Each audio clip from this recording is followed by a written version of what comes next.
Au cœur du Val de la Brume, un grand défi attendait nos deux amis. Le vieux chêne leur confia une mission, porter l'unique graine d'argent jusqu'au sommet des murmures avant que la première étoile ne brille. Léandre, toujours pressé, trépignait d'impatience. Sidonie, quant à elle, vérifiait calmement sa boussole. « Je serai arrivé avant même que tu aies franchi le premier ruisseau !» s'exclama Léandre dans un éclat de rire. En un éclair, il bondit par-dessus les fougères, disparaissant dans un tourbillon de poussière et de feuilles dorées. Il se sentait léger comme le vent. Sidonie, sans se presser, ajusta son petit sac à dos. Elle connaissait chaque caillou et chaque racine de ce sentier. Pas après pas, elle commença sa longue ascension, gardant les yeux fixés sur le chemin sinueux qui montait vers les nuages. À mi-chemin, Léandre découvrit un bosquet de baies de lune, sucrées et lumineuses. « J'ai tellement d'avance que je peux bien m'accorder une petite pause gourmande », se dit-il. Il s'assit confortablement et commença à grignoter les fruits juteux.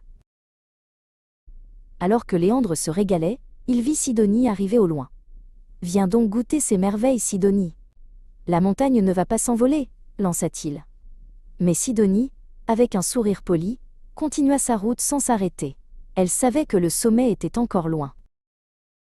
L'estomac plein et l'esprit embrumé par le sucre des baies, Léandre sentit ses paupières devenir lourdes.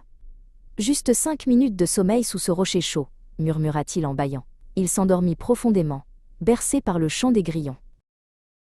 Pendant ce temps, Sidonie atteignit le grand ruisseau. Le courant était vif, mais elle ne se laissa pas impressionner. Cherchant les pierres les plus stables, elle traversa l'eau glacée avec une patience infinie, une patte après l'autre. Soudain, un courant d'air frais réveilla Léandre. Le ciel avait viré à l'orangé et les ombres s'étiraient démesurément sur le sol. Paniqué, il se redressa d'un bond. « Déjà le soir ? Vite, je dois courir plus vite que jamais !» Sidonie arrivait enfin au point le plus haut. Le sommet des murmures baignait dans une lumière dorée. Elle s'approcha du trou sacré creusé dans le rocher et y déposa délicatement la graine d'argent. Elle avait réussi, juste à temps. Léandre arriva quelques instants plus tard, le souffle court et les pattes tremblantes. Il vit Sidonie qui contemplait la première étoile. « Tu as gagné, Sidonie » souffla-t-il. Ensemble, ils regardèrent la graine d'argent germer, rappelant que la persévérance fleurit toujours.